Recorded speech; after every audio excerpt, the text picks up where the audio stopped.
960 ವರ್ಷದಿಂದ ಬಂದ ಮೇಲೆ ಇದು ಪೂರ್ತಿ ಮಾಳಿಗೆ ಮಣ್ಣು ಇದೆ ಎಲ್ಲ ಇದು ಅವಾಗಲೂ ಅವರ ದೇವಸ್ಥಾನ ಪ್ರತಿಷ್ಠಾಪನೆ ಮಾಡಿರೋದು ಅವರೇ. ಅಂದ್ರೆ ಮಣ್ಣಿಂದ ಇತ್ತಿದ್ದು ಈ 5 ಪಂಚಪೀಠಗಳು ಮಾಡಿದ್ರು ಅವರು. 5 ಓದೋ ಅಲ್ಲಿ ಗಾಡಿ ಅದ ಮಾಡಿದ್ರು ಪಂಚಪೀಠಗಳು. 5 ಪಂಚಪೀಠ 2, 3 5 ದೇವ್ರ ಪಂಚಪೀಠ ಕಲ್ಲು ಗುಂಡಿ ಎಲ್ಲ ಮಾಡಿದ್ರು. ಈ ಕಡೆ 3 ಇದೆ, ಆ ಕಡೆ 2 ಪಂಚಪೀಠಗಳು. ಅದು ಜಗದ್ಗುರು ರೇಣು ಸಿದ್ದೇಶ್ವರದ್ದು. ರೇವಣ ಸಿದ್ದೇಶ್ವರದ ಜಗದ್ಗುರು ರೇಣು ಸಿದ್ದೇಶ್ವರ ನಮ್ಮ ಗುರುಗಳವರು ಅವ್ರದ್ದು ಪಂಚಪೀಠ. ಅದು ಇದೆಲ್ಲ ಹಾಳಾಗೋಗಿತ್ತು ದೇವಸ್ಥಾನ. ನವೀಕರಣ ನಮ್ಮ ಹಿರಿಯರೆಲ್ಲರೂ ಸೇರ್ಕೊಂಡು, ನಮ್ಮ ಗ್ರಾಮದ ನಮ್ಮ ಸಮಾಜದ ಹಿರಿಯರ ಮುಖಂಡರೆಲ್ಲ ಸೇರ್ಕೊಂಡು ಇದು ನಾನು ದೇವಸ್ಥಾನ ನವೀಕರಣ ಮಾಡಿ. ಹಾಯ್ ಫ್ರೆಂಡ್ಸ್, ಎಲ್ರಿಗೂ ನಮಸ್ಕಾರ. Welcome back to my YouTube channel. ಸ್ನೇಹಿತರೆ, ಇವತ್ತಿನ ಸಂಚಿಕೆಯಲ್ಲಿ ನಾವು ಹದಡಿ ಗ್ರಾಮದಲ್ಲಿರುವಂತಹ ಶ್ರೀ ಬೀರಲಿಂಗೇಶ್ವರ ಸ್ವಾಮಿ ದೇವಸ್ಥಾನಕ್ಕೆ ಬಂದಿದ್ದೀವಿ. ಇದು 960 ವರ್ಷದ ಇತಿಹಾಸವನ್ನು ಹೊಂದಿದೆ. ಇಲ್ಲಿನ ಬೀರಲಿಂಗೇಶ್ವರನಿಗೆ ಹದಡಿ ಕರಿಯಣ್ಣ ಅಂತ ಕರೀತಾರಂತೆ. ಈ ಒಂದು ದೇವಸ್ಥಾನದ ಇತಿಹಾಸದ ಬಗ್ಗೆ ಇಲ್ಲಿನ ಗ್ರಾಮಸ್ಥರ ಬಳಿ ತಿಳಿದುಕೊಳ್ಳೋಣ ಬನ್ನಿ. ನೋಡಿ ಫ್ರೆಂಡ್ಸ್, ಇದು ಪುರಾತನವಾದ ದೇವಸ್ಥಾನ. ಊರಿಂದ ಹೊರಗಡೆ ಇದೆ ಈ ದೇವಸ್ಥಾನ ಕೂಡ. ಸುತ್ತಮುತ್ತ ಅಡಿಕೆ ತೋಟ, ಇಲ್ಲಿ ಬನ್ನಿ ಮರನೂ ಇದೆ. ಸ್ನೇಹಿತರೆ, ಈ ಕ್ಷೇತ್ರವು ದಾವಣಗೆರೆ ಜಿಲ್ಲೆಯಿಂದ 13 ಕಿಲೋಮೀಟರ್ ದೂರದಲ್ಲಿದ್ದು, ಚಿತ್ರದುರ್ಗ ಜಿಲ್ಲೆಯಿಂದ 63 ಕಿಲೋಮೀಟರ್ ದೂರದಲ್ಲಿದೆ. ಫ್ರೆಂಡ್ಸ್, ಅಲ್ಲಿ ಗ್ರಾಮಸ್ಥರಿದ್ದಾರೆ. ಹೋಗಿ ದೇವಸ್ಥಾನದ ಇತಿಹಾಸದ ಬಗ್ಗೆ ಅವ್ರ ಹತ್ರ ತಿಳಿದುಕೊಳ್ಳೋಣ. ಶಿವಲಿಂಗ ಇದೆ ಇಲ್ಲಿ. ಸರ್ ನಮಸ್ಕಾರ. ನಮಸ್ಕಾರ. ನಿಮ್ಮ ಹೆಸರು? ಎಚ್.ಎಸ್. ಕರಿಯಪ್ಪ. ಎಚ್.ಎಸ್. ಕರಿಯಪ್ಪ ಅಂತ. ಸರ್, ಈ ದೇವಸ್ಥಾನದ ಇಷ್ಟರ ಬಗ್ಗೆ ಸ್ವಲ್ಪ ಹೇಳ್ತೀರಾ ನಮ್ಮ ವೀಕ್ಷಕರಿಗೆ? ಇವರು ಮಹೇಶಣ್ಣ ಅಂತಂದೇಳಿ ಮಣ್ಣರು. ನಮಸ್ಕಾರ ಸರ್. ಆತ ಮಗ, ಅಣ್ಣ ಮಗ. ಇದು 960 ವರ್ಷದ ಹಿಂದೆ ನಮ್ಮ ಪೂರ್ವಿಕರು ಕುರಿ ಆಡ್ಸಂತ ಬಂದಿದ್ದಾರೆ. ಅವರು ಇತಿಹಾಸ ಮನೆಗೆ ಐತಿರೋ ಪುಸ್ತಕ ನೋಡ್ತೀನಿ ನಾನು ಆಮೇಲೆ. ಬಟ್ ಇವಾಗ 960 ವರ್ಷದಿಂದ ಬಂದ ಮೇಲೆ ಇದು ಪೂರ್ತಿ ಮಾಳಿಗೆ ಮಣ್ಣು ಇದೆ ಎಲ್ಲ ಇದು ಅವಾಗಲೂ ಅವರ ದೇವಸ್ಥಾನ ಪ್ರತಿಷ್ಠಾಪನೆ ಮಾಡಿರೋದು ಅವರೇ. ಅಂದ್ರೆ ಮಣ್ಣಿಂದ ಇತ್ತಿದ್ದು ಈ 5 ಪಂಚಪೀಠಗಳು ಮಾಡಿದ್ರು ಅವರು. 5 ಓದೋ ಅಲ್ಲಿ ಗಾಡಿ ಅದ ನೋಡ್ರಲ್ಲ ಪಂಚಪೀಠಗಳು. 5 ಪಂಚಪೀಠ 2, 3 5 ದೇವ್ರ ಪಂಚಪೀಠ ಕಲ್ಲು ಗುಂಡಿ ಎಲ್ಲ ಮಾಡಿದ್ರು. ಈ ಕಡೆ 3 ಇದೆ, ಆ ಕಡೆ 2 ಪಂಚಪೀಠಗಳು. ಅದು ಜಗದ್ಗುರು ರೇಣು ಸಿದ್ದೇಶ್ವರದ್ದು. ರೇವಣ ಸಿದ್ದೇಶ್ವರದ ಜಗದ್ಗುರು ರೇಣು ಸಿದ್ದೇಶ್ವರ ನಮ್ಮ ಗುರುಗಳವರು ಅವ್ರದ್ದು ಪಂಚಪೀಠ. ಅದು ಇದೆಲ್ಲ ಹಾಳಾಗೋಗಿತ್ತು ದೇವಸ್ಥಾನ. ನವೀಕರಣ ನಮ್ಮ ಹಿರಿಯರೆಲ್ಲರೂ ಸೇರ್ಕೊಂಡು, ನಮ್ಮ ಗ್ರಾಮದ ನಮ್ಮ ಸಮಾಜದ ಹಿರಿಯರ ಮುಖಂಡರೆಲ್ಲ ಸೇರ್ಕೊಂಡು ಇದು ನಾನು ದೇವಸ್ಥಾನ ನವೀಕರಣ ಮಾಡಿ ಕಬ್ಬಣ ಹಾಕಿ ಮಣ್ಣೆಲ್ಲ ತೆಗೆದು ಸಿಮೆಂಟ್ ಮಾಡಿ ಇಟ್ಟಿದ್ದು. 960 ವರ್ಷ ಆಯ್ತು ಈ ದೇವಸ್ಥಾನ ಕಟ್ಟಿದ್ದನ್ನ. ಇಲ್ಲಿ ಹೇಳೂರು ಪ್ರಕಾರ 960 ವರ್ಷ ಆಯ್ತಿದ್ದು. ಅವರು ನಾವು ಹಿಂಗೆ ಕುರಿ ಆಡ್ಕೊಂತ ಬಂದು ಒಂದ್ ಕಡೆ ಬಂದು ಮೈಲಾರ್ದು ಮತ್ತೆ ಈ ಕಡೆ ಬಂದು ನೆನ್ಸ್ಕೊಂಡು ಕುರಿ ಆಡ್ಕೊಂತ ಇದ್ವಿ. ಕುರಿ ಆಡ್ಸ್ಬೇಕಾದ್ರೆ ಇದೆಲ್ಲ ಕೆರೆ ಕಾಡಿತ್ತು. ಅವಾಗ ದನ ಕರುಗಳು ಹೋದಾಗ ಒಂದು ಹಾಲು ಕರಿತಂತೆ. ಮಕ್ಕಳು ಬಂದು ಕೇಳಿದ್ರೆ ಸಾಯಂಕಾಲ ಹಾಲು ಕೊಡಲಿಲ್ಲ. ಆಕಳ 3-4 ದಿನ ಆದ್ಮೇಲೆ ಯಾಕಂತ ತಂದೆ ತಾಯಿ ಹೋಗಿ ಹುಡುಕಿದಾಗ ಅಲ್ಲಿ ಅದು ಇಸ್ಕೆ ಪೀಳಿಯಲ್ಲಿ 4 ಕಾಲು ತಗೊಂಡು ಹಾಲು ಕರಿತಂತೆ. ಅಲ್ಲಿ ಆಂಜನೇಯ ಸ್ವಾಮಿ ಪ್ರತಿಷ್ಠಾಪನೆ ಆಗೈತಿ. ಅದು ಶುದ್ಧ ಪೂರ್ವ ಉತ್ತರಾಭಿಮುಖವಾಗಿ ಪ್ರತಿಷ್ಠಾಪನೆ ಆಯ್ತು ಆಂಜನೇಯ ಸ್ವಾಮಿ. ಈಗ ಅಲ್ಲಿ ಇರೋ ದೇವಸ್ಥಾನ ಹೊಸದಾಗಿ ಜೀರ್ಣೋದ್ಧಾರ ಮಾಡಿದಾರಲ್ಲ. ಅದೇ ಮಾಡ್ಬೇಕು ಅದು ಸಹ ಅಷ್ಟೇ ಹೆಚ್ಚು ಕಡಿಮೆ. ಅದು 960 ವರ್ಷದ ಅದು ಹೆಚ್ಚು ಕಡಿಮೆ ಆದ್ರೂ ನಮ್ಮ ಪೂರ್ವಿಕರು ಬಂದ್ರಲ್ಲ ಕುರಿಗ ಕಾಕಂತ. ಅವಾಗ 10,000 ಕುರಿಗಳು ಅಂತ ಅವತ್ತಿ ಕಾಲದಾಗ ಆಡ್ಸಂತ ಬಂದಾರವ. ಯಾವ ಊರಿಂದ ಬಂದಿರೋದು ನಿಮ್ ಪೂರ್ವ? ಅದೇ ಮನೆಗೆ ಐತೆ ಅಂತ ನೋಡಿಲ್ಲ. ನೀವು ಏಕಾಏಕಿ ಬಂದ್ರೆ ನಮ್ಗೆ ಅರ್ಥ ಆಗ್ಲಿಲ್ಲ. ಮುಂಚೆ ನನ್ ಮಾಹಿತಿ ಕೊಡೋದು ನಾನು ಹುಡುಕ್ತಿದ್ದೆ ನಾನು. ಇಲ್ಲೇನ ಹುಬ್ಳೆಲ್ಲ ನಾವು ತಡಿ ಹೇಳ್ತೇನೆ. ಇದು ದಾಂಡೇಲಿ ಸೈಡ್ ಇಂದ ಬಂದ್ರು ನಾವು. ಅಲ್ಲೇ ರೈತ ಅದು ದಾಂಡೇಲಿ ಕಡೆಯಿಂದ ಹಳ್ಳಿ ಅದು ಬರಬರು ರೈತ ರೈಟಿಂಗ್ ಸೈಟ್. ಯಾವ್ದ್ರಲ್ಲಿ ತಗೊಂಡ್ರೆ ರೈತಿ ಹುಡುಕ್ಬೇಕು ಒಂದ್ ಸ್ವಲ್ಪ ಟೈಮ್ ಕೊಟ್ಟು ಹುಡ್ಕೊಡ್ತೀವಿ ನಾವು.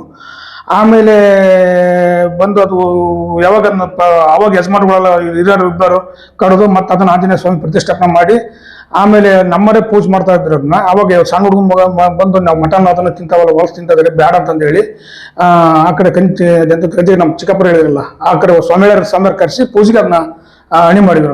ಸ್ವಾಮಿಯರನ್ನ ವೈಷ್ಣವರನ್ನ ಅದನ್ನ ಪೂಜೆಗೆ ಅಣಿ ಮಾಡ್ಕೊಂಡ್ವಿ. ಇದು 960 ವರ್ಷದ ದೇವಸ್ಥಾನ ಇದು. ಅಲ್ಲಿ ಇದು ಅದು ಆಂಜನೇಯ ಸ್ವಾಮಿ ಹೆಚ್ಚು ಅವಾಗಲೇ ಪ್ರತಿಷ್ಠಾಪನೆ ಆಗಿರೋದು. ಅದು ಮುಂಚೆನೂ ಇದಾವೆ. ನಿಮ್ ಪೂರ್ವಕರು ಬಂದು ಅದನ್ನ ಸ್ವಲ್ಪ ನೋಡಿರೋದು? ಇಲ್ಲ, ಅದು ಮುಂಚೆ ದೇವಸ್ಥಾನ ಇಲ್ಲ. ಅದು ದೇವಸ್ಥಾನ ಅಲ್ಲ, ಇದು ದೊಡ್ಡ ಅಡವಿ ಕುರಿ ಆಡ್ಕೊಂತ ಹೋದಾಗ ಅಲ್ಲಿ ಏನಾಗೈತಪ್ಪ ಅಂತಂದ್ರೆ ಆಕಳ ಹಾಲು ಕರಿತೈತಿ ಇಸ್ಕಿ ಬೆಳೆಗೆ ಕರಿಯಕರ ಆಕಳ ಮನೆ ಬಂದ ಮಕ್ಳಿದ್ರಲ್ಲ, ಸಣ್ಣ ಮಕ್ಳು ಇದ್ರಲ್ಲ, ಅಯ್ಯ ಹಾಲು ಇಲ್ಲಲ್ಲ ಅಂತ ತಂದೆ ತಾಯಿ ಬೈದಾಡಿ ಅವರೇ ಹೋಗಿ ಖುದ್ದಮ್ 2 ದಿನ ಹೋಗಿ ನೋಡಿದಾಗ ಅದು ಹಾಲು ಕರಿತಂತೆ. ಅದನ್ನ ಇಸ್ಕಿ ಬೆಳೆ ಕ್ಲೀನ್ ಮಾಡಿ ಸ್ವಚ್ಛ ಮಾಡಿದಾಗ ಅಲ್ಲಿ ಆಂಜನೇಯ ಸ್ವಾಮಿ ಪ್ರತಿಷ್ಠಾಪನೆ ಆಗೈತಿ. ಆ ಪ್ರತಿಷ್ಠಾಪನೆ ಮೂರ್ತಿನ ನಮ್ಮ ಮುತ್ತಾತರ ಅದನ್ನ ಮಾಡಿರೋದು, ನಮ್ಮ ಹಿರಿಯರೇ ಮಾಡಿರೋದು. ಅದನ್ನ ಅವಾಗ ಅದನ್ನ ಅವರ ಪ್ರತಿಷ್ಠಾಪನೆ ಮಾಡಿದ್ರು. ಈಗಲೂ ಸಹ ತೇರ್ಗಾಲಿಗೆ ಎಡೆ ಹಾಕೋದು ನಮ್ಮ ವಂಶವರೇ. ಹೌದು. ತೇರ್ಗಾಲಿಗೆ ಎಡೆ ಕೊಡೋದು, ಚೌತ್ಮನೆ ಎಡೆ ಕೊಡೋದು, ಪ್ರತಿಯೊಂದು ಏನೇ ಕಾರ್ಯಕ್ರಮ ಇದ್ರು ನಮ್ಮ ವಂಶದವರಿಂದಲೇ ಅದು ಪೂಜೆ ನಡೀತಾ ಇರೋದು. ಪೂಜೆ ಮಾತ್ರ ಸಮ್ಮೇಳನ ಮಾಡ್ತಿದ್ದಾರೆ. ತೇರು ಅಲ್ಲಿ ತೇರು ಮುಳ್ಳು ಮತ್ತು ತೇರು ನಡೀತೈತಿ ಆಂಜನೇಯ ಸ್ವಾಮಿದು. ಅವಾಗ ತೇರ್ಗಾಲಿಗೆ ಎಡೆ ಕೊಡೋದಲ್ಲ ನಮ್ದ ಬಾಪ್ತು. ಭೂತ ಪೋಳಿಗೆ, ತೇರ್ಗಾಲಿಗೆ ಅವಕ್ಕೆಲ್ಲ ಎಡೆ ಕೊಡೋದು ಎಲ್ಲ ನಮ್ಮ ಕರ್ತವ್ಯಗಳಲ್ಲ, ನಮ್ಮ ಸಮಾಜದ ಕರ್ತವ್ಯ. ಸರ್, ಇದು ಇಲ್ಲಿ ನಮ್ ಬೇರೆ ಕಡೆ ಬೀರಲಿಂಗೇಶ್ವರ ಸ್ವಾಮಿದು ಶಿವಲಿಂಗ ಜಾಸ್ತಿ ನೋಡಿಲ್ಲ, ಇಲ್ಲಿ ಶಿವಲಿಂಗ ಸ್ಥಾಪನೆ ಮಾಡಿದ್ರಲ್ಲ, ಇದ್ರದ್ದು ವಿಶೇಷತೆ? ಈಗ ಒಂದು 20 ವರ್ಷ ಆಯ್ತಿದು. ಇದೆಲ್ಲ ನವೀಕರಣ ಮಾಡಿದ್ರು ದೇವಸ್ಥಾನನ. ಹಾಳಾಗಿತ್ತು, ಯಾಕಂದ್ರೆ ಇದೊಂದು ಕುರುಹು ಹಳೇದು, ಇವು ಸಿಗಲ್ಲ ಈಗ. ಹೌದು. ನೆಕ್ಸ್ಟ್ ಪೀಳಿಗೆ ಬಂದು ಕೇಳಿದ್ರೆ ಏನು ಅಂತೆಲ್ಲ ಗೊತ್ತು, ನಮ್ಮ ಮಕ್ಕಳಿಗೆ ಗೊತ್ತಿಲ್ಲ ಇವೆಲ್ಲ ವಿಚಾರಗಳು. ನೆಕ್ಸ್ಟ್ ಪೀಳಿಗೆ ಅದು ಉಳಿಲಿ ಅನ್ನೋ ದೃಷ್ಟಿಗೆ ನಮ್ಮ ಹಿರಿಯರು ಇದನ್ನೆಲ್ಲ ಪ್ರತಿಷ್ಠಾಪನೆ ಮಾಡ್ರೆ. ಒಳ್ಳೆ ಕೆಲಸ ಮಾಡಿ ಎಲ್ಲ ಕ್ಲೀನ್ ಮಾಡಿ ಆರ್ಸಿ ಕಬ್ಬಣ ಹಾಕಿ ಆರ್ಸಿ ಮಾಡಿ ಮತ್ತೆ ಬಸವಣ್ಣನ ಕುಂದಿಸಿ ಈಶ್ವರಲಿಂಗ ಪ್ರತಿಷ್ಠಾಪನೆ ಮಾಡಿ. ಯಾಕಂದ್ರೆ ಬೀರಲಿಂಗೇಶ್ವರ ಈಶ್ವರ ಅಲ್ಲ, ಅದಕ್ಕೆ ಅದನ್ನ ಈಶ್ವರನ ಪ್ರತಿಷ್ಠಾಪನೆ ಮಾಡಿದ್ರು. ಹೌದಾ? ಸರಿ, ಮತ್ತೆ ಇಲ್ಲಿ ಹಬ್ಬ ಹರಿದಿನ ಯಾವ್ದು ಜೋರು ನಡೆಯೋದು? ಇಲ್ಲಿ ಹಬ್ಬ ಅಂದ್ರೆ ಬೀರಲಿಂಗೇಶ್ವರದ ಕೆಂಡ ಬಂದೆ ಡಿಸೆಂಬರ್, ಪ್ರತಿ ವರ್ಷ ಡಿಸೆಂಬರ್ ತಿಂಗಳ ನಡೀತದೆ. ಡಿಸೆಂಬರ್ ಎಂಡ್ ಕಾರ್ತಿಕ್ ಹಬ್ಬ. ಅದು ಆಂಜನೇಯನ ಒಂದು ಹಬ್ಬ. ಕಾರ್ತಿಕದಲ್ಲಿ ಏನಕ್ಕತ್ತಪ್ಪ ಅಂದ್ರೆ ಬೀರ್ ದೇವ್ರದ್ದು ಭಾನುವಾರ ಕದ್ಲಿ ಆಗತ್ತೆ. ನಾವು ಮುಂಚೆನೆ ಎಲ್ಲ ಅದನ್ನೆಲ್ಲ ಅಣಿ ಮಾಡ್ಕೊಂಡು ಎಲ್ಲ ಗ್ರಾಮಸ್ಥ ಸೇರ್ಕೊಂಡು ಬಣಿ ಮಾಡ್ಕೊಂಡಿರ್ತೀವಿ. ಮೊದಲನೇ ಭಾನುವಾರ ಕದ್ಲಿ ಅಂತ ಮಾಡ್ತಾವೆ, ನಾವು ಕದ್ಲಿ ಹಚ್ತೇವೆ. ಸೋಮವಾರ ಬಿಡಿ ಬಿಡ್ತೈತಿ.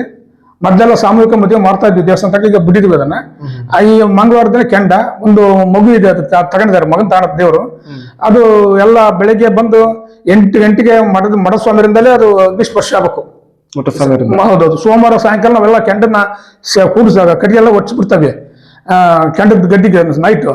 ಬೆಳಿಗ್ಗೆ ಮಂಗಳವಾರ ಬೆಳಿಗ್ಗೆನೆ ಸ್ವಾಮಿಯವ್ರ ಮನೆಯಿಂದಲೇ ಅಲ್ಲಿ ಅಗ್ನಿ ಸ್ಪರ್ಶ ಆಗ್ಬೇಕು. ಅಲ್ಲಿಂದಲೇ ಬರ್ಬೇಕು, ದೀಪದಿಂದಲೇ. ಸ್ವಾಮಿ ಮಠದಿಂದ ಸ್ವಾಮಿ ಮನೆಯಿಂದಲೇ ಬರ್ಬೇಕು ದೀಪ. ಅವರಿಂದಲೇ ಬಂದು ಅದನ್ನ ಅಗ್ನಿಸ್ಪರ್ಶ ಮಾಡಿ, ಸ್ವಾಮಿ ಸಮೇತ ಬೀರ್ಜರ್ ಸಮೇತ ಬರುತ್ತೆ ಅದು. ಬಂದು ಅದಕ್ಕೆ ಅಗ್ನಿಸ್ಪರ್ಶ ಮಾಡಿ ಸಾಯಂಕಾಲ ತನಕ ಇಲ್ಲಿ ಕೂತ್ಕೊಂಡಿದ್ದು ಮತ್ತೆ ಬಂದು ಮತ್ತೆ ಸಾಯಂಕಾಲ ಬಂದು ಮುಳುಗದ್ಗೆ ಅಂತ ಐತಿ. ಅದನ್ನ ದೇವರು, ನಮ್ಮ ಗ್ರಾಮದ ದೇವರು ಒಂದು 30-40 ದೇವರು ನಮ್ಮೂರಾಗ. ಅದ್ರಾಗ ಮೇನ್ ದೇವ್ರುಗಳು ಒಂದು 8 ದೇವ್ರು ಗಂಡು ಸೇರ್ಸಿ ಒಂದು 10-12 ದೇವ್ರು ಹೊಣ್ತಾವ, ಸವಾರಿ ಹೊಣ್ತಾವೆ. ಬಹಳ ವಿಶೇಷವಾದ ಜಾತ್ರೆ ಅದು. ಡಿಸೆಂಬರ್ ತಿಂಗಳಲ್ಲಿ ಸುತ್ತಮುತ್ತ ಹಳ್ಳಿಗೆಲ್ಲ ಫೇಮಸ್. ಅದೇ ದೊಡ್ಡ ಹಬ್ಬ. ಬಾವಿಂದ ಮತ್ತೆ ಅಲ್ಲಿ ದೇವ್ರ ಇಳಿಸಿ ಮತ್ ಪುನಃ ಬಂದು ಅದೇನು ದೇವ್ರ ತಗೊಂತ ಅವ್ರ ಮನೆಗೆ ಬಂದು, ಸ್ವಾಮಿ ಹನುಮಂತಪ್ಪ ಅಂತ ಹೇಳಿ, ಅವ್ರ ಹೆಸರು ಮಲ್ಲಾರಪುರ ಹನುಮಂತಪ್ಪ ಅಂತ ಹೇಳಿ, ಅವ್ರ ಮನೆಗೆ ಬಂದು ಅಲ್ಲಿದ್ದ ಅವನ್ನ ಕರ್ಕೊಂಡು ಹೋಗಿ ಅಲ್ಲಿ ಬಾಳೆ ಎಲೆ ಅಂತ ಹೇಳ್ತತಿ. ಎಲ್ಲಿ? ಬಾವಿಯಲ್ಲಿ ವೆಂಕಟೇಶ್ ಬಾವಿ ಅಂತ ಐತಿ. ಅದನ್ನ ಶೆಟ್ರು ಕಟ್ಸಿದ್ದಾರೆ. ಶೆಟ್ರು ಬಾವಿ ಅದು. ಅವ್ರದ್ದು ಅರಕೆ ಏನಂತ ನಮಗೆ ಗೊತ್ತಿಲ್ಲ. ವೆಂಕಟೇಶ್ ಬಾವಿ ಅಂತ ಮಾಡಿದ್ದಾರೆ. ಆ ಬಾವಿಗೆ ಹೋಗಿ ಅಲ್ಲಿ 4 ಕಾಲು ಬಾಳೆದೆಲೆ ಅಂತ ಹೇಳ್ತೈತೆ. ಒಂಚೂರು ಕೈ ಮಿಸ್ಕರ್ಸೋದಿಲ್ಲ. ಅದೇ ದೇವ್ರ ಬರೋ ಸ್ವಾಮಿ ತೇಳ್ತೈತಿ. ನಿಜವಾಗ್ಲೂ ತೇಳ್ತೈತಿ, ಬಾಳೆದೆಲೆ ತೇಳ್ತೈತಿ. ಅದಾದ ನಂತರ ಅದನ್ನ ಸ್ವಾಮಿಯವರು, ಮರದಾನ್ಯ ಸ್ವಾಮಿಯವರು ಅದಕ್ಕೆ ಪೂಜೆ ಮಾಡಿ ಮುಳ್ಳು ಗಡ್ಡಿಗೆಲ್ಲ ತೀರ್ಥ ನೀರು ಹಾಕಿ ಅವ್ರು ಕುಂಚ್ಕೊಂಡು ಇದು ನಡೆಮುಡಿ ಮುಖಾಂತರ ಸೀರೆ ಹಾಸ್ಕೊಂಡು ನಡೆಮುಡಿ ಮುಖಾಂತರ ಇಡೀ ಗ್ರಾಮಸ್ಥರು, ಸುತ್ತಮುತ್ತಲ ಗ್ರಾಮಸ್ಥರು ಸೇರ್ಕೊಂಡು ಹಬ್ಬ ಮಾಡ್ತೇವೆ. ಸಾಯಂಕಾಲ 5:30-6 ಗಂಟೆ ಆಗುತ್ತೆ ಕೆಂಡ ಆಗತ್ತೆ. 6 ಗಂಟೆ ಆಗುತ್ತೆ. ಆ ಕೆಂಡ ಆದ್ಮೇಲೆ ಅವ್ರ ದೇವ್ರುಗಳು ಅವ್ರ ಗುಡಿಗೆ ಹೋಗವ. ನಮ್ಮ ಬೀರ್ ದೇವ್ರು ನಮ್ಮ ದೇವಸ್ಥಾನದಾಗ ಅಲ್ಲಿ ಬೈಂದಲ್ಲಿಗ ಅಲ್ಲಿ ಹೋಗ್ಕಂತ ಅವ್ರ ಸ್ವಾಮಿಯವರು ಒಂದು ಗಂಟೆ 1.5 ಗಂಟೆ ಅವು ಇದನ್ನ ಬರ್ಕೊಡ್ತಾರೆ, ಪತ್ರ ಬರೀತಾರೆ. ಇದನ್ನ ಎಂತ ತಾಮ್ರ ತಗಡ್ನಾಗೆ ಬರಿತೈತೆ ಅದು ಬೆಟ್ಟದಲ್ಲಿ. ದೇವ್ರು ಬೇಕಾದವ್ರಿಗೆ ಅವೆಲ್ಲ ಒಳ್ಳೇದಾಗೈತಿ ಅಂತ 100-100 ಜನ ಭಾಷೆ ಅಂತ ಹೋಗಿದ್ದಾರೆ. ಮಕ್ಕಳ ಮರಿಗೆ ಮನೆಗೆ ಏನಾರ ಕಾಡಾಟಗಳಿದ್ರೆ ಒಳ್ಳೇದಾಗಿ ನಂಬಿಕೆ ಒಂದು ನಂಬಿಕೆನೇ ಮುಖ್ಯ. ಇಲ್ಲಿ ನಂಬಿಕೆಯಿಂದನೇ ಮತ್ತೆಲ್ಲ ನಡವತಿ. ಅದಾದ್ಮೇಲೆ ಅಷ್ಟು ಅದು ಹಬ್ಬ ಆಕತಿ. ತಿರುದಿನ ಬುಧವಾರದ ದಿನ ಮತ್ತೆ ನಾವು ಬಂದು ಬರೋಕಣಿ ದೇವಸ್ಥಾನಕ್ಕೆ ಮತ್ತೆ ಕೆಂಡ ತಿರುದಿನ ಬುಧವಾರ ದಿನ ಡೊಳ್ಳು ಭಜನೆ ಬಣಕಾರ. ಆಮೇಲೆ ಈರ್ಗಾರರು ಅಂತ ಮಾಡ್ತಾನೆ ಇದ್ರಲ್ಲಿ. ಈ ಬೀರ್ ದೇವ್ರ ಪದ್ಧತಿ ಏನಪ್ಪಾ ಅಂದ್ರೆ ಈರ್ಗಾರರು, ಕೋಲ್ಕಾರರು, ಪೂಜಾರರು 3 ಎಲ್ಲ ನಮ್ದೇ. ಇಡೀ ನಮ್ಮ ಆ ಗುಡಕಟ್ಟಿ ಸಂಬಂಧಪಟ್ಟರು. ಬಸವನ ಕುರುಬರು ನಾವು. ಆ ಗುಡಕಟ್ಟಿ ಸಂಬಂಧಪಟ್ಟಾರ ನಾವೆಲ್ಲರೂ. ಅಲ್ಲಿ ಈರ್ಗಾರರು ಒಂದು 25 ಜನ ಕರೆ. ಆಮೇಲೆ ಪೂಜಾರಿಗಳು ಅವೊಂದು 10 ಮನೆಗಳಿದಾವೆ. ಆಮೇಲೆ ಕೋಲ್ಕಾರ್ಗಳು ದೇವ್ರ ದಿನ ಬೆಳಿಗ್ಗೆ ಎದ್ದು ಅಗ್ನಿ ನೀರು ತರ್ಬೇಕಲ್ಲ, ಬೆಳಿಗ್ಗೆ ಬಂದು ಕಸ ಬಡ್ದು ಹೂವು ನೀರು ಆಮೇಲೆ ಇಟ್ಟು ಹೋಗಿರ್ತಾರೆ. ಪೂಜಾರು ಬಂದು ಪೂಜೆ ಮಾಡ್ಕೊಂಡು ಹೋಗ್ತಾರೆ. ಈರ್ಗಾರರು ಪ್ರತಿ ಮಂಗಳವಾರ ಶನಿವಾರ ಬಿಟ್ರೆ ಅಜ್ಜಾಯ ಅಂತ ಬರ್ತದೆ, ಅದು ಅಪ್ಪನ ನಡೀತಾ ಇದಾವೆ ಸ್ವಾಮಿ ಇದು ಪರವಾಗಿ. ಬಿಟ್ರೆ ಪ್ರತಿ ದಿನನೂ ವಿಶೇಷವಾಗಿ ಪೂಜೆ ಇರುತ್ತೆ. ಮಂಗಳವಾರ ಭಾನುವಾರ ಮಾತ್ರ ವಿಶೇಷ ಪೂಜೆ. ಅವತ್ತು ಪ್ರಸಾದ ಇರುತ್ತೆ. ಪ್ರಸಾದ ಅಂದ್ರೆ ಸ್ವಸ್ವಲ್ಪನೆ ಪ್ರಸಾದ ಇರುತ್ತೆ. ಅವಲಕ್ಕಿ ಆಗ್ಬೋದು, ಮಂಡಕ್ಕಿ ಆಗ್ಬೋದು, ಅಥವಾ ಬುತ್ತಿ ಅನ್ನ ಪ್ರಸಾದ ಸ್ವಲ್ಪ ಅಲ್ಲಿ ಅಲ್ಲಿ ಗುಡಿ ಇದೆ. ದೇವಸ್ಥಾನ ಐತಲ್ಲ ಅಲ್ಲಿ. ಅಲ್ಲಿ ಅಲ್ಲಿ ಇಲ್ಲಿ ಇಲ್ಲಿ ಇಲ್ಲಿ ವರ್ಷಕ್ಕೆ ಶಿವರಾತ್ರಿ ಅಂತ ಬರುತ್ತೆ ಈಗ ನೆಕ್ಸ್ಟ್ ಶಿವರಾತ್ರಿ ವಿಶೇಷ ಪೂಜೆ ಮಾಡ್ತೀವಿ ಇಲ್ಲೆಲ್ಲ ಶಿವರಾತ್ರಿ. ಆಮೇಲೆ ನಾವು ಈರ್ಗಾರರು ಕೋಲ್ಕಾರರು ಪೂಜಾರ ಮಾಡ್ಬೇಕಾದ್ರೆ ಪಟ್ಕಡಿಸ್ಬೇಕು ನಾವು ಪಟ್ಕಡಿಸ್ಬೇಕಾದ್ರೆ ನಾವು ಇದೇ ದೇವಸ್ಥಾನಕ್ಕೆ ಬರ್ಬೇಕು. ಇಲ್ಲಿ ಮೂಲ ಅಲ್ಲ ಇದು. ಮೂಲ ಇದು. ಇಲ್ಲಿ ಬಂದು ಎಲ್ಲ ಸ್ವಚ್ಛ ಮಾಡ್ಕೊಂಡು ಶಾಮಿನ ಹಾಕೊಂಡು ಅವತ್ತು ರಾತ್ರಿ ಪ್ರಸಾದ ಮಾಡಿ ಬೆಳಗ್ಗೆ ಪ್ರಸಾದ ಮಾಡಿ ಬರೀ ಬಾಳೆಪಟ್ಟಿಯಲ್ಲಿ ಬರೇ ಮೈ ಇರ್ಬೇಕು. ಈ ಬಾಳೆಪಟ್ಟಿ ಹಾಕ್ತಾರೆ. ಅದಕ್ಕೆ ನಮ್ ಕುಲಗುರುಗಳು ಅದಾರ ದುರ್ಗದ ಹತ್ರ ಅವ್ರನ್ನ ಕರೆಸ್ತಾರೆ. ಅವ್ರನ್ನ ಕರ್ಕೊಂಬಂದು ಅದನ್ನ ವಿಶೇಷವಾಗಿ ಅವರಿಗೆ ಪಟ್ಟುಗಟ್ಟಿಸಿ ಪೂಜೆ ಪುನಸ್ಕಾರ ಮಾಡಿ ಅದು ಬಹಳ ಖರ್ಚು ಬರುತ್ತೆ. ಅಂದ್ರೆ ಒಂಥರ ವಿಶೇಷ ದಿಗಂಬರಾಗಿ ಪೂಜೆ ಪೂಜೆ ಮಾಡ್ಬೇಕು. ಏನು ಒಂದು ಬಾಳೆಪಟ್ಟಿ ಮಾತ್ರ ಹಾಕಿರ್ತಾರೆ. ಆಮೇಲೆ ಹೆಣ್ಮಕ್ಳು ಯಾರು ಬರಂಗಿಲ್ಲ. ಹೆಣ್ಮಕ್ಳು ಯಾರು ಇರಲ್ಲ. ಏನ್ ತಾಯಂದಿರಿಗೆ ಅವಕಾಶ ಐತಿ, ಬೇರೆ ಅವಕಾಶ ಇಲ್ಲ. ಅದೆಲ್ಲ 2 ದಿನ ನಡೀತೈತೆ. ಅದು ಫಸ್ಟ್ನೇ ದಿನ ಬರೋದೊಂದಿನ ತಿರುಗಿ ಇಷ್ಟೊತ್ತಿ ಮುಗಿಸ್ಕೊಂಡು ಸಾಯಂಕಾಲ ಹೋಗ್ತೀವಿ. ಈ ಪ್ರಸಾದ ಇರುತ್ತೆ ತಗೊಂಡು ಹೋಗ್ತಿರ್ತಾರೆ. ಆಮೇಲೆ ಶಿವರಾತ್ರಿಗೆ ವಿಶೇಷವಾಗಿ ಅಡಿಗೆ ಮಾಡ್ತಾ ಇರ್ತವೆ. ಪ್ರತಿ ವರ್ಷನೂ ಜಾಗರಣೆ ಮಾಡ್ತವೆ. ಪ್ರತಿ ವರ್ಷ ಇಲ್ಲಿ ಜಾಗರಣೆ ನಡೀತೈತೆ. ವಿಶೇಷವಾಗಿ ನಡೀತಿರ್ತೈತಿ. ಇಲ್ಲಿ ನಡೀತೈತೆ, ಅಲ್ಲಿ ನಡೀತೈತೆ. ಅದಕ್ಕೆ ಏನ್ ವಿಶೇಷತೆ ಅದು ಆತರ ಪೂಜೆ ಮಾಡ್ತಿರಲ್ಲ? ಯಾವ್ದು ಈರ್ಗಾರು ಕೋಲ್ಕರದ ಅಲ್ಲ, ಅದು ಬಾಳೆ ಇದು ಹಾಕಿ ಪೂಜೆ ಮಾಡ್ತೀವಿ ಅಂದ್ರೆ ಅವನು ಪಟ್ಟದ ಮಗ ಅಂತ. ಈಗ ನಾನು ಪಟ್ ಕಟ್ಸಿಲ್ಲ, ನಮ್ಮ ಅಣ್ಣ ಪಟ್ ಕಟ್ಸೈತಿ. ಇದು ಸೀದಾ ಒಳಗಡೆ ಹೋಗ್ಬೋದು, ನಮ್ಗೆ ಅವಕಾಶ ಇಲ್ಲ. ಆತರ ದೇವ್ರದ ನೇರವಾಗಿ ಕಲೆಕ್ಷನ್ ಅವ್ರಿಗೆ ಡೈರೆಕ್ಟ್ ಕಲೆಕ್ಷನ್ ಪೂಜೆ ಮಾಡಕ್ ಅಕ್ಕೈತು. ತೊಳಿಬೇಕು, ಎಲ್ಲ ಸ್ವಚ್ಛ ಮಾಡಕ್ಕ. ಅನಿವಾರ್ಯ ಯಾರು ಇಲ್ಲ ಅಂದಾಗ ನಾವ್ ಮಾಡ್ತೀವಿ. ಅನಿವಾರ್ಯ ಅಂದಾಗ ಅವ್ರಿದ್ರೆ ಅವರೇ ಮಾಡ್ಬೇಕು. 100% ಅವರೇ ಮಾಡ್ಬೇಕು. ಅನಿವಾರ್ಯ ಅಂದಾಗ ಇಲ್ಲಿ ಹೊರಬಿರಪ್ಪ ಗುಡಿ ಬಂದ್ರೆ ಮಾತ್ರ, ಮತ್ತೆ ಅಲ್ಲಿ ಒಳಗುಡಿಗಿಲ್ಲ. ಒಳಗುಡೆ ನಮಗೆ ಅವಕಾಶ ಇಲ್ಲ. ಅನಿವಾರ್ಯ ಅಂದಾಗ ನಾವು ಅದೇ ವಂಶಕರೆಲ್ಲ ಮಾಡ್ಕೊಂಡು ಹೋಗ್ತೀವಿ. ಇಲ್ಲಾಂದ್ರೆ ಈ ಗೇಟಿ ಪೂಜೆ ಮಾಡಿ ಹೋಗ್ಬಿಡ್ತೀವಿ ಅಷ್ಟೇ. ಇಲ್ಲಿ ಮತ್ತೆ ನಾಗರಕಲ್ಲೆಲ್ಲ ಇದಾವಲ್ಲ, ಯಾಕಂದ್ರೆ ಈಶ್ವರನ ಕೊಳ್ಳಗಿರ್ತಕ್ಕಂಥದ್ದು ಸ್ವರೂಪ. ಈಶ್ವರ ಲಿಂಗ ಅಲ್ಲದು. ಈಶ್ವರ ಕೊಳ್ಳ ಏನಿದೆ ಸರ್ಪ ಇದೆ. ಆ ಸರ್ಪ ಸಂಕೇತನೇ ಈ ನಾಗರಕಲ್ಲುಗಳು. ಎಲ್ಲ ಸ್ಥಾಪನೆ ಮಾಡಿದ್ರ ಎಲ್ಲ ಸ್ಥಾಪನೆ ಮಾಡಿ ಅಲ್ಲಿ ಇದೆ. ಒಳಗಡೆ ಅದಾವ ಅಲ್ಲೇ ಇದಾವ ನಾಗರಕಲ್ಲ. ಇಲ್ಲಿ ಏನಾದ್ರು ಶಾಸನ ಏನಾರ ಇದಾವ? ಏನು ಹಳೆ ಕಾಲದ ಶಾಸನಗಳು ಆ ಗುಡಿ ಅದಾವ, ಶಾಸನಗಳು ಅದಾವೆ. ಆ ಗುಡಿಯಲ್ಲಿ ಗರ್ಭಗುಡಿ ಒಳಗಡೆಗೆ ಅದನ್ನ ನಮ್ಮ ಕುಲಗುರುಗಳಾದ ನಿರಂಜನ ಸ್ವಾಮಿ ಕಾಗಿನೆಲೆ ಗುರುಗಳದಾರಲ್ಲ, ಹಿರಿಯರು ಅದನ್ನ ದೇವಸ್ಥಾನ ಕಟ್ಟಿದ್ರು. ಎಲ್ಲಾ ಮಾಡಿದ್ರು, ಗೋಪುರ ಗೀಪುರ ಎಲ್ಲಾ ಮಾಡಿದ್ರು. ನಮ್ಮ ಎಲ್ಲ ತಂದೆಗಳೆಲ್ಲ, ನಮ್ಮ ಚಿಕ್ಕ ದೊಡ್ಡಪ್ಪರ ಎಲ್ಲರೂ ಹಿರಿಯರೆಲ್ಲರೂ ಕೊನೆ ಅಂತಿಮ ಕಾಲಕ್ಕೆ ಅವ್ರು ಇರ್ಲಿಲ್ಲ, ಉದ್ಘಾಟನೆ ಮಾಡಕ್ಕೆ ಇರ್ಲಿಲ್ಲ. ಅವಾಗ ಅವರು 2 ಲಕ್ಷ ಉಳಿಸಿದ್ರು ದೇವಸ್ಥಾನದ ಕಮಿಟಿಯಿಂದ. ಮತ್ತೆ ನಮ್ಮ ಯುವ ಪೀಳಿಗೆ ಎಲ್ಲ ಸೇರ್ಕೊಂಡು ಅದನ್ನ ಮುತುವರ್ಜಿ ತಗೊಂಡು ಕಾಗೇನೆಲೆ ಗುರು ಹತ್ರ ಹೋಗಿ ನಿರಂಜನ ಸ್ವಾಮಿ ತಕ್ಕ ಹೋಗಿ ಅವ್ರನ್ನ ಕರ್ಕೊಂಡ್ಬಂದು ಅವರಿಂದ ಮತ್ತೆ ಅವರು ಭತ್ತ ಧಾನ್ಯಗಳನ್ನ ನೀರಲ್ಲಿಟ್ಟು, ಆಮೇಲೆ ಏನು ಶಿಲಾಶಾಸನಗಳು ಅದಾವಲ್ಲ ಅವನ್ನೆಲ್ಲ ಅದರಲ್ಲಿ 31 ದಿನ 21 ದಿನ ಅವರು 48 ದಿನ ಅವ್ರಿಗೆ ಗುರುಗಳು ಆಜ್ಞೆ ಏನೈತೆ ಅದ್ರ ಪ್ರಕಾರ ಅನುಸರಿಸಿ ಅವನ್ನೆಲ್ಲ ಮಾಡ್ಕೊಂಡು, ಆಮೇಲೆ ಹೊರಗಡೆ ಹೋಗಿ ಎಲ್ಲ ಜೋಗಿ ಹಾಕೊಂಡು ಪಟ್ಟಿ ಹಾಕೊಂಡು ಪಟ್ಟಿ ಮಾಡಿ ಆ ದೇವಸ್ಥಾನ ನಿರ್ಮಾಣ ಮಾಡಿ ಉಳಿದವ್ರು ಮಾಡ್ಕೊಂಡು ಕಾಲದಲ್ಲಿ. ಆ ದೇವಸ್ಥಾನ ಉದ್ಘಾಟನೆ ಅವರೇ ಗುರುಗಳು. ನಮ್ಮ ಗುರುಗಳನ್ನ ಬಿಟ್ಟು ಏನ್ ಮಾಡಿಲ್ಲ, ನಿರಂಜನ ಸ್ವಾಮಿಗಳು ಕಾಗೇನೆಲೆ ಅವರೇ ಎಲ್ಲ ಮಾಡಿ. ಎಲ್ಲಾ ಸಮಾಜದ ಗುರುಗಳು ಸಹ ಬಂದಿದ್ರು. ಎಲ್ಲಾ ಸಮಾಜ 3 ದಿನ ಫಂಕ್ಷನ್ ಆಯ್ತು. ಎಲ್ಲಾ ನಮ್ಮ ಭಾರತ ದೇಶದಲ್ಲಿ ಎಷ್ಟು ಕೋಮುವಾರ ಅದಲ್ಲ ಸಮಾಜಗಳು ಅದಾವಲ್ಲ, ಎಲ್ಲಾ ಸಮಾಜದ ಗುರುಗಳು ಬಂದಿದ್ದಾರೆ, ಆಶೀರ್ವಾದ ಮಾಡಿದ್ದಾರೆ. ಎಲ್ಲರೂ ಕರ್ಸಿದ್ವಿ, ಯಾರನ್ನು ಬಿಟ್ಟಿಲ್ಲ. ಒಳ್ಳೇದು. ಸರ್ ಬನ್ನಿ, ಆಂಜನೇಯ ಸ್ವಾಮಿ ದೇವಸ್ಥಾನ ಅಂತ ಹೇಳಿದ್ರಲ್ಲ, ಅದನ್ನ ಸ್ವಲ್ಪ ನೋಡ್ಕೊಂಬರೋಣ. ಬರ್ರಿ. ಕೆಲಸ ನಡೀತಿರೋದು ಅದನ್ನು ನೋಡಾಗತ್ತೆ.